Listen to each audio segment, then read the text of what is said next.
Hey everyone, welcome to Uma Talks with Natalie Romash and Rita Kakati-Shah. Hi Rita. Hi Natalie, hi everyone. Guys, I'm so happy that we spent one more week together and talked on our Instagram about the imposter syndrome. And you know what? Today we're gonna talk about this topic here at our Uma Talks. Thank you so much for all your great questions. And when you first hear about the imposter syndrome, it may feel like, all right, it happens only to me and everyone else is perfect. But guys, this is definitely not the case, and this is not true. We all have some perfections and imperfections, and this is absolutely okay. You know, when we started doing Uma Talks, my imposter syndrome was just blossoming because I was so, oh my gosh, I have an accent. I'm not a professional speaker. I shouldn't do it. And it was so many fears. And just because of Rita and because of some tricks and some small nudges for what we do at Uma, helping to get other people confidence, I literally was kind of possible, had an, I was able to start doing the recordings and to overcome my own fears. And even after some of our recordings, I feel all right. I even won't watch it. I was so afraid, but it turned out that it's okay, it's normal, and I can learn from my mistakes. I can be better. But based on your great feedback, and I'm so happy about that, I feel that all right, I can do it. And it actually was my dream. And without Rita, I probably won't start it ever, because I had a dream about doing some videos, about sharing something, about doing video recordings, and I love doing it. But I was so afraid that I was stopping myself all time. Oh well, Natalie, thank you for sharing that. And it means a lot to hear you say that. And I think that's the point of it, because you're brilliant when we do this. And I remember when we chatted, we're like, oh my gosh, what if it's not perfect? What happens if that? But that's the point. You just got to go there and do your stuff. And when you start doing it, you're in your flow and it's natural. And that's what people want to see. They want to see you. They want to see the natural. They don't want to see something that's overly rehearsed. And I think that's the brilliance of this. And I think, oh my God, what a lovely topic. I love imposter syndrome because it's something that affects everybody. So I'm so glad we're doing this week. Yeah, thank you, Rita. And I have a personal question for you, actually, from me to you. Oh, okay. Have you ever experienced the imposter syndrome, and maybe recently experienced, and how do you overcome it? Oh my gosh, yes, absolutely. I mean, there's not a single day that I don't ever take a step back and think, oh my gosh, like, am I supposed to be doing what I'm doing? Or, that voice in your head, or, dreams. You can't control your dreams, right? Sometimes I wake up when I've got a big talk coming up the next day, whether it's at the moment mostly virtual, but even before, when I used to fly here, there, and everywhere, like I'd be in my hotel room, suite, about to go on with a huge audience. And I think, oh my gosh, and the dream I had would be like something goes wrong. And I'm like, then I wake up and think, oh my gosh, what if it's a sign? And I'm not a superstitious person, but I'm like, oh my gosh. So that is imposter syndrome as well. But absolutely, I'm supposed to be there. And absolutely, I'm going to deliver this talk and I'm going to kill it. And that's exactly the mentality you got to have about this. You are meant to be there. You're put there for a reason. You're delivering. You've been chosen to speak about this topic, and you've been chosen. So you're going to get this and you're going to do this. So absolutely, I get it, and I still do. And it's just it's a mindset, and I have to just know and believe in myself as everyone else does, to go there and do your best. Oh, thank you so much, Rita. And actually, we are ready to start to move to our questions, because our followers asked us so many questions, and from different areas, from different backgrounds, starting from how to do public speaking, to how to find a job, to how actually to treat your promotion when you were promoted at that job. So let's start. And our first question is from Denise. And Denise is telling, I'm a woman of color, and recently I was promoted to a new position. Congrats, Denise. But it feels like this is not due to my skills and accomplishments, but because of a quota. I feel like a fraud. What should I do? Because I really love my new position. Oh, well, for starters, congratulations, Denise. And I think that's actually a really interesting question. I mean, one thing you can't say for sure is how your work hires people, how they promote people. You can't say for sure that, oh yes, you're not part of a quota. Hopefully that is not the case. Hopefully your works has enough diversity and inclusion principles and policies in place. And if you don't, you can feel free to contact us and we can help with that. But hopefully that's not the case, and where they're, you know, they're really hiring and promoting people based on merit and based on what is right, but also they're just looking for diverse talent. So I think, you know, you happen to fulfill being a woman of color, which is great, but now it's going to be your merit that sells you. Once you're in that position, regardless of how you got there, you know, it's now for you to do your best and show people that you are doing the job and you are the best person for the job. You've said yourself, you're really enjoying it. That's number one. If you enjoy it, that means your team's going to enjoy having you lead them, and that's going to resonate in your work. So just really enjoy it. Think about how you can make a difference. Think about all the things that you would have been on your to-do list before you were put in that position, of what you wanted to change, how you do things differently. You're doing it now. You know, it sounds like you're well equipped to do it. So just enjoy this moment. You've got this, and you 100% well equipped to do this job. So go for it, Denise, and best of luck to you. Oh, thank you so much, Rita. Denise, take a deep breath. You can do it. And we are here always for you if you need any kind of some motivation or some just tiny nudge to go and get it. And you know, Rita, the next question is actually from a young designer, and being designer by my own, I know this situation is so common, and not only between designers, but among all the creative people, especially when you're a young creative person. And you may think that, all right, I have such a big talent, or I don't have a talent. And but anyway, to go and get there, to learn, you need to showcase yourself. You need to show your skills. You need to show you the quality of your work, and it's actually, it's almost also okay if your quality is at the beginner level, because you are a beginner.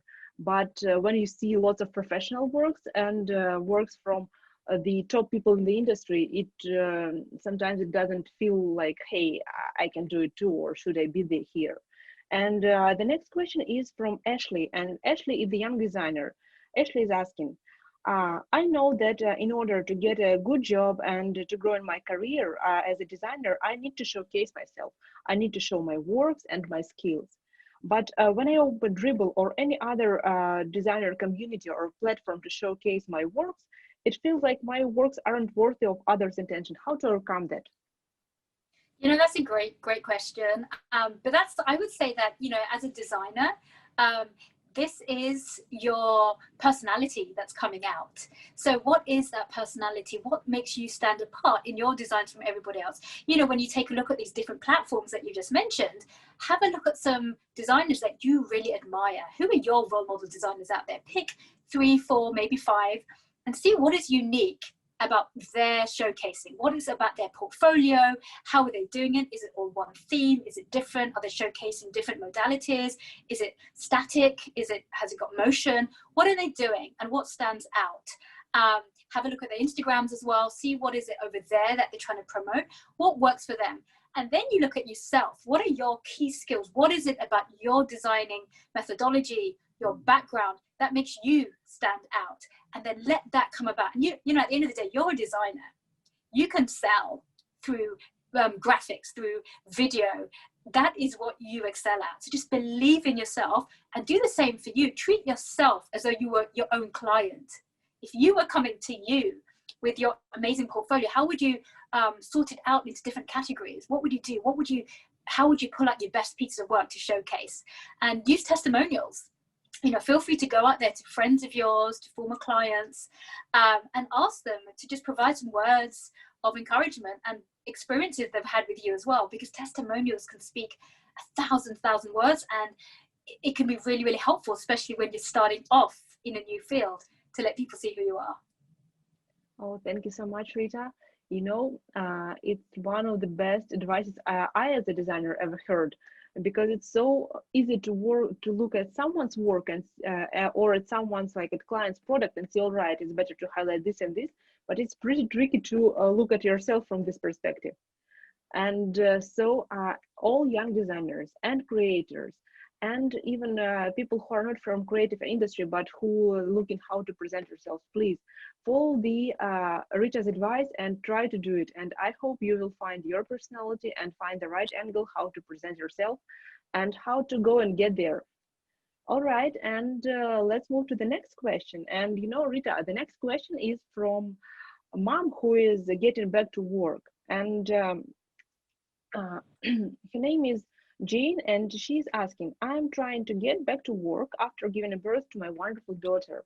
But when I read job descriptions, I feel like I'm not enough and I don't belong there, even when I try to apply to a position lower than my skill level. Is something wrong with me?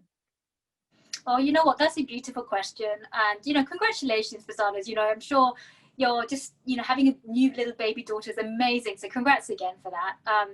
And, just take a step back. You've done the most incredible job in the world. You've just given birth. Enjoy that for a bit and take time. And you know what? I think this is a blessing in a way.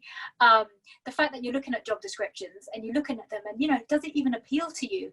It could mean that you might even be ready for a change. Only because you did something pre-baby days, it doesn't mean that's exactly what you should be doing now as well. People transition industries and careers all the time. And the other thing to think about, you are now a mother. Think of motherhood as being a career as well. You are being the utmost in terms of caregiving. You have skills that you're building of patience and being organized in so many different matters at the moment. These are all real life skills that you are practicing every single day. So don't let that think, you think rather that you haven't done anything during this time. You're doing more than enough already, and use this to market yourself for something new. So I think, when you feel the time is right, take a look at what interests you now. What is it that makes you excited about the world? Is it a particular industry? Is it something you watch on TV? Is it a certain cause you care about? And use that as your starting block. Then think about, okay, what is there in those particular fields to narrow your search? And what gets you excited about those? And then start to rebuild your resume so that it markets yourself in terms of why you're looking to now go into this new field. And then, there's networking. Obviously, depending on what your circumstances, you might be having to do this at home with friends, but then there's LinkedIn. That is a professional network. If you're not already on there, make sure you're on there now and update your profile. And these are all things that, you can absolutely get traction over. You can find your contacts, secondary, tertiary contacts, and they work wonders in helping you go to the next step in your career path. And again, if there's anything that we can do to help in this journey, please feel free to reach out afterwards. This is literally our bread and butter, and we can absolutely help you out on this. Oh, thank you, Rita. And I hope this will help all the moms and all the people who are trying to find new job or who are switching career these days, because I think that it's super easy to feel like, hey, I'm not belong there or I'm not enough, especially when you are trying to discover the new area, to discover the new field where you can use your skills, right? Absolutely. All right, and let's move to the next question. Our next question is from Aisha, and Aisha is asking, I'm about to present really big meeting. My mentor can participate, and she asked me to do it. I dreamt about it half of my life, and now I feel like an imposter. I am so afraid and constantly thinking about quitting. How can I overcome this? Oh, Aisha, you know what? We've all been in that situation where you think, oh my gosh, if only I would get that chance, my boss would give me a chance, or, if somebody's absent, why can't I go in there? I can do the job better than them. I can present that. And this is what's happening. You're getting the opportunity. So I think, and then you get nervous. That's totally normal behavior. But what it shows that this is your time, this is your calling. And the fact is your manager believes in you. They could have chosen someone else, but they chose you, Aisha. That means they believe in you as well. So you believed in yourself before. You just, you said you dreamed about this moment. They believe in you too. It's for you to prepare. At the end of the day, what makes you present really well is get your facts in a line, prepare as best as you can, and then practice that delivery really, really well. How are you going to start your presentation? What is the bulk of your presentation? How are you going to end? And then get the audience involved in question and answers at the end. So just practice these key elements, and I think you're going to be wonderful. Believe in yourself. You've got this. Once you start preparing, trust me, it's going to feel a lot more natural. You're going to get that confidence, and then keep practicing it over and over again. So the materials are in your head and you have them just like that. And again, this is something that we do. So if you need help on any of that presentation skills, communication, please feel free to reach out to us and we can absolutely help you as well. If we don't hear from you, then best of luck for your presentation next week. Oh, thank you, Rita. And we have just one more question, and it's a bit different because our next follower, and her name is Stella, is asking not about herself but about her kid, because the imposter syndrome, pretty often the first time when it pop-ups, it's not when you adult and when you're presenting something, but when you're tiny and when you're school age. And at that tiny age, we may even don't know that, hey, it's imposter and it's something wrong or whatever. And at this vulnerable age, it feels more like, hey, it's only with me, everyone else is perfect, and this is just like, I can't do it, or I shouldn't do it, or I will quit, or whatever. And I'm so great that Stella is that kind of mom who noticed it and who is trying to help her kid. All right, and let me read the question. And Stella is asking, my kid has almost 8th grade, but I noted that he's getting pretty shy and generates various excuses when it comes to participating in any kind of activity where he can show up his skills and and his works. And how can I help him? Oh, you know what? That's a really sweet question. I have 2 small children myself, so I understand that. And I think at this phrase of where you are and where your child is at, it's a partnership with your child's school and you as a parent. Don't feel like you have to do everything yourself. You are noticing that your child is academically very able, but there is something there about actually coming out and letting them be who they are and showcasing their amazing work. So I think part of it is your messaging at home. One thing you can do is show that, how you take risk, how you do things, and get your child involved in doing new things. Like, ask them questions like, hey, I'm going to do this or do that. What do you think? And tell me why. And get them involved in, if you're doing family video chats or something like that, say, hey, can you just do an announcement that we're about to come on, or I'm going to be 2 minutes, can you just talk to them for a bit? Because that is a way of public speaking and getting the child involved. They love, generally, if it's anything like my 2 kids, they love being in front of the camera. So this is just a way of getting them starting to talk in front of an audience as well. And then separately, you can speak to your child's teacher and say, look, I've noticed this. And so at school, they can separately try and work on some of these sort of points to try and bring up that sort of level of confidence in them as well. And if they have any advice for you as well as a parent, so you can work in partnership. So I think that's the main thing here, work in partnership, always show an outpouring of love to your child. Don't ever look like you're judging them or anything, or don't let them feel like they're being judged. Like, whatever their outlook is, whatever the outcome is, you will love them no matter what, and you just want to help them. And the fact that they're feeling comfortable talking to you about these things is a good sign. Let's keep that level of comfort and just show them baby steps to try and get them and get that confidence journey started. Thank you, Rita, and thank you all of our followers and everyone who sent us questions and who were curious about the imposter syndrome. And guys, we can wait to hear your questions and to see you next week. And because next week we're gonna talk about being yourself, about taking a balance between your personality and your professional life, and we can get to hear your questions. Excellent. I'm looking forward to next week. And thank you everyone for those questions. This is always a topic that is, very personal. Love dealing with it. So thank you again, everyone, for this. Thank you, Rita. Thank you, everyone. Bye. See you next week. Bye.